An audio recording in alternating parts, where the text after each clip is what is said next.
पुर्तगाल की जो immigration authority है आइमा, उसके मुलाजमीन ने 31 दिसंबर तक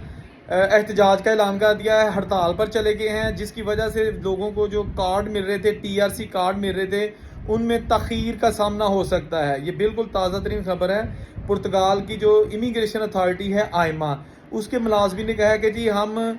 22 अगस्त से 31 दिसंबर तक यानी 2024 का भी जो बाकी साल रह गया वो सारा एहतजाज करेंगे और हड़ताल पे चले गए हैं। उनका कहना है कि जो हम पर बोझ बहुत ज़्यादा है, काम बहुत ज़्यादा है, जो लोगों की फाइलें हैं उन पर केसेस का फैसला जो है ना वो बहुत मुश्किल काम है, और हमारे पास स्टाफ और इंफ्रास्ट्रक्चर बहुत थोड़ा है। और इनको मुसलसल कहा जा रहा था जब से सेफ से आइमा बनी थी कि जी आप दिन रात काम करें, ओवर टाइम करें, और ये जो केसेस हैं 4 लाख से ज़ायद फाइलें हैं जो